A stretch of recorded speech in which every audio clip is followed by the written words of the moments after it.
Train चलने को ही थी कि अचानक कोई जाना पहचाना सा चेहरा जनरल बोगी में आ गया।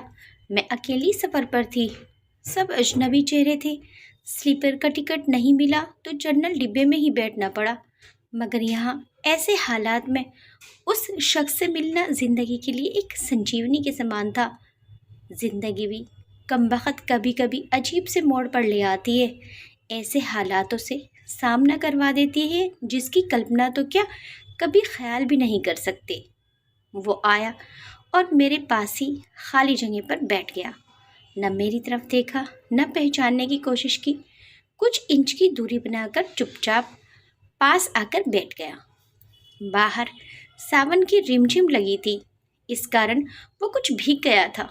मैंने कनखियों से नज़र बचाकर उसे देखा। उम्र के इस मोड़ पर भी कमबख्त वैसा का वैसा ही था। हाँ, कुछ भारी हो गया था, मगर इतना ज़्यादा भी नहीं। फिर उसने जेब से चश्मा निकाला और मोबाइल में लग गया। चश्मा देखकर मुझे कुछ आश्चर्य हुआ। उम्र का यही एक निशान उस पर नजर आया था कि आंखों पर चश्मा चढ़ गया था। चेहरे पर और सर पे मैंने सफ़ेद बाल खोजने की कोशिश की, मगर मुझे नहीं दिखे। मैंने जल्दी से सर पर साड़ी का पल्लू डाल लिया। बालों को डाई किए काफ़ी दिन हो गए थे मुझे। ज़्यादा तो नहीं थे सफ़ेद बाल मेरे सिर पे, मगर इतने ज़रूर थे कि गौर से देखो तो नज़र आ जाएं। मैं उठकर बाथरूम गई। हैंडबैग से फेस वॉश निकाला, चेहरे को ढंग से धोया, फिर शीशे में चेहरे को गौर से देखा। पसंद तो नहीं आया, मगर अजीब सा मुंह बनाकर मैंने शीशा वापस बैग में डाला और वापस अपनी जगह पर आ गई। मगर वो साहब तो खिड़की की तरफ से मेरा बैग सरकाकर खुद खिड़की के पास बैठ गए थे। मुझे पूरी तरह देखा भी नहीं, बस बिना देखे ही कहा सॉरी। भागकर छोड़ा तो पसीना आ गया था। थोड़ा सूख जाए फिर अपनी जगह बैठ जाऊंगा। फिर वह अपने मोबाइल में लग गया। मेरी इच्छा जानने की कोशिश भी नहीं की। इसकी यही आदत मुझे हमेशा बुरी लगती थी। फिर भी न जाने उसमें ऐसा क्या था कि आज तक मैंने उसे भुलाया नहीं। एक वो था कि 10 सालों में ही मुझे भूल गया। मैंने सोचा शायद अभी तक गौर नहीं किया, पहचान लेगा। थोड़ी मोटी हो गई हूँ, शायद इसीलिए नहीं पहचाना। मैं उदास हो गई। जिस शख्स को जीवन में कभी भुला ही नहीं पाई, उसको मेरा चेहरा ही याद नहीं। माना कि औरतों और लड़कियों को तोड़ने की आदत नहीं इसकी, मगर पहचाने भी तो नहीं। शादीशुदा है, मैं भी शादीशुदा हूँ, जानती थी। इसके साथ रहना मुश्किल है, मगर इसका मतलब ये तो नहीं कि अपने ख्यालों को, अपने सपनों को जीना छोड़ दूँ। एक तमन्ना थी कि कुछ पल खुल के उसके साथ गुजारूं। माहौल दोस्ताना ही हो, मगर हो तो सही। आज वही शख्स पास बैठा था जिसे स्कूल टाइम से मैंने दिल में बसा रखा था। सोशल मीडिया पर उसके सारे अकाउंट चोरे छुपे देखा करती थी। उसकी हर कविता, हर शायरी में खुद को खोजा करती थी। वह तो आज पहचान ही नहीं रहा। माना कि हम लोगों में कभी प्यार की पिंगी नहीं चली, न कभी इजहार हुआ। हाँ, वो तो हमेशा मेरी केयर करता था और मैं उसकी केयर करती थी। कॉलेज छूटा तो मेरी शादी हो गई और वो फौज में चला गया। फिर उसकी शादी हो गई। जब भी गांव गई उसकी सारी खबर ले आती थी। बस ऐसे ही जिंदगी गुजर गई। आधे घंटे से ऊपर हो गया, वो आराम से खिड़की के पास बैठा मोबाइल में लगा था। देखना तो दूर, चेहरा भी ऊपर नहीं किया। मैं कभी मोबाइल में देखती, कभी उसकी तरफ। सोशल मीडिया पर उसके सारे अकाउंट खोलकर देखे, तस्वीर मिलाई, वही था, पक्का वही, कोई शक नहीं था। वैसे भी हम महिलाएं पहचानने में कभी धोखा नहीं खा सकती। 20 साल बाद भी सिर्फ आंखों से पहचान ले। फिर कुछ और वक्त गुजरा, माहौल वैसा का वैसा ही था। मैं बस पहलू बदलती रही। फिर अचानक टीटी आ गया, सबसे टिकट पूछ रहा था। मैंने अपना टिकट दिखा दिया। उससे पूछा तो उसने कहा नहीं है। टीटी बोला फाइन लगेगा। वह बोला लगा दो। टीटी कहाँ का टिकट बनाऊं? उसने जल्दी से जवाब नहीं दिया। मेरी तरफ देखने लगा। मैं कुछ समझी नहीं। उसने मेरे हाथ में थमी टिकट को गौर से देखा। फिर टीटी से बोला कानपुर। टीटी ने कानपुर की टिकट बना कर दी और पैसे लेकर चला गया। मैं फिर से मोबाइल में तल्लीन हो गया। आखिर मुझसे रहा नहीं गया। मैंने पूछ ही लिया कानपुर में कहाँ रहते हो? वह मोबाइल में नजरें गड़ाई ही बोला कहीं नहीं। वह चुप हो गया तो मैं फिर बोली किसी काम से जा रहे हो? वह बोला हाँ। अब मैं चुप हो गई। वह अजनबी की तरह बात कर रहा था और अजनबी से कैसे पूछ लूं कि किस काम से जा रहे हो? کچھ دیر چپ رہنے کے بعد میں نے پھر پوچھ ہی لیا، وہاں شاید آپ نوکری کرتے ہو؟ اس نے کہا نہیں۔ میں نے پھر ہمت کر کے پوچھا، تو کسی سے ملنے جا رہے ہو؟ وہی شنکشپت اتر، نہیں۔ آخری جواب سن کر میری ہمت نہیں ہوئی کہ اور کچھ بھی پوچھوں۔ عجیب آدمی تھا، بنا کام سفر کر رہا تھا۔ میں منہ پھیر کر اپنے موبائل میں لگ گئی۔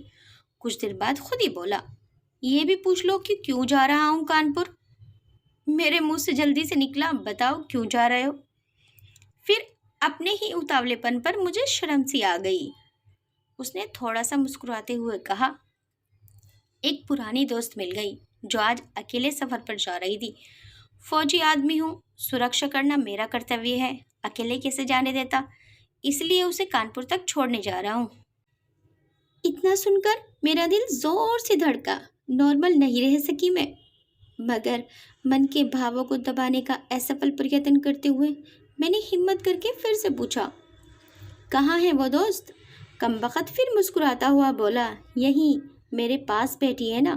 اتنا سن کر میرے سب کچھ سمجھ میں آ گیا کہ کیوں اس نے ٹکٹ نہیں لیا، کیونکہ اسے تو پتہ ہی نہیں تھا کہ میں کہاں جا رہی ہوں۔ صرف اور صرف میرے لیے وہ دلی سے کانپور کا سفر کر رہا تھا۔ جان کر اتنی خوشی ملی کہ آنکھوں میں آنسو آ گئے۔ دل کے بھیتر ایک گولا سا بنا اور پھٹ گیا۔ پرینام میں آنکھیں تو بھیگنی ہی تھی۔ بولا، رو کیوں رہی ہو؟ میں بس اتنا ہی کہہ پائی، تم مرد ہو، نہیں سمجھ سکتے۔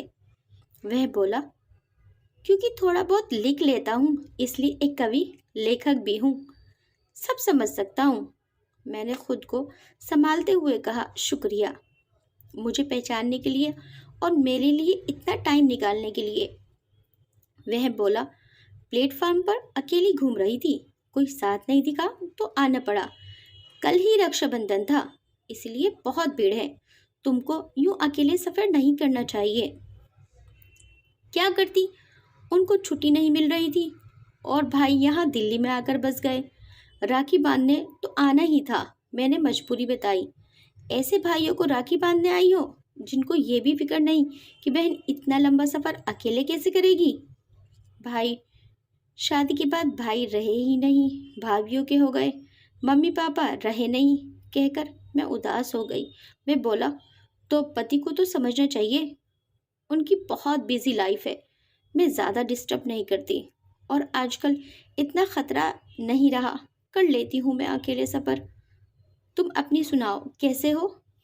اچھا ہوں، کٹ رہی ہے زندگی؟ میری یاد آتی تھی کیا؟ میں نے ہمت کر کے پوچھا۔ وہ چپ ہو گیا، کچھ نہیں بولا۔ تو میں پھر بولی، سوری، یوں ہی پوچھ لیا، اب تو پریپکو ہو گئے ہیں، کر سکتے ہیں ایسی بات۔ اس نے شرٹ کی بازو کی بٹن کھول کر ہاتھ میں پہنا وہ تانبے کا کڑا دکھایا جو میں نے ہی فرینڈشپ ڈے پر اسے دیا تھا۔ بولا، یاد تو نہیں آتی، پر کمبخت یہ تیری یاد دلا دیتا تھا۔ کڑا دیکھ کر دل کو بہت سکون ملا۔ میں بولی، کبھی سمپرک کیوں نہیں کیا؟ وہ بولا، ڈسٹرب نہیں کرنا چاہتا تھا، تمہاری اپنی زندگی ہے اور میری اپنی زندگی ہے۔ میں نے ڈرتے ڈرتے پوچھا، تمہیں چھو لوں؟ وہ بولا، پاپ نہیں لگے گا؟ میں بولی، چھونے سے نہیں لگتا۔ اور پھر میں کانپور تک اس کا ہاتھ پکڑ کر بیٹھی رہی۔ بہت سی باتیں ہوئی، زندگی کا ایک ایسا یادگار دن جسے آخری سانس تک نہیں بھلا پاؤں گی۔ وہ مجھے سرکشت گھر تک چھوڑ گیا، رکا نہیں، باہر سے ہی چلا گیا۔ جموں تھی اس کی ڈیوٹی، چلا گیا۔ اس کے بعد اس سے کبھی بات نہیں ہوئی، کیونکہ ہم دونوں نے ایک دوسرے کے فون نمبر نہیں لیے۔ حالانکہ ہمارے بیچ کبھی بھی ناپاک کچھ بھی نہیں ہوا، ایک پوتر سا رشتہ تھا، مگر رشتوں کی گریما بنائے رکھنا ضروری تھا۔ پھر ٹھیک 1 مہینے بعد میں نے اخبار میں پڑھا کہ وہ دیش کے لیے شہید ہو گیا۔ کیا گزری ہوگی مجھ پر ورنن نہیں کر سکتی، اس کے پریوار پر کیا گزری ہوگی پتہ نہیں۔ لوک لاج کے ڈر سے میں اس کے انتم درشن بھی نہیں کر سکی۔ آج اس سے ملے 1 سال ہو گیا ہے۔ آج بھی رکشا بندھن کا دوسرا دن ہے۔ آج بھی سفر کر رہی ہوں، دلی سے کانپور جا رہی ہوں۔ جان بوجھ کر جنرل ڈبے کا ٹکٹ لیا ہے میں نے۔ اکیلی ہوں، نہ جانے دل کیوں آس والے بیٹا ہے کہ آج پھر آئے گا और पसीना सुखाने के लिए उसी खिड़की के पास बैठेगा।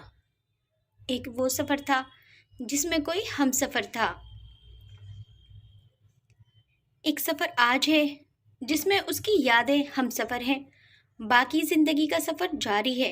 देखते हैं कौन मिलता है, कौन साथ छोड़ता है। आपको ये कहानी कैसी लगी हमें कमेंट करके ज़रूर बताइएगा। वीडियो अच्छी लगी तो वीडियो को लाइक शेयर सब्सक्राइब करना मत भूलिएगा। Thanks for watching.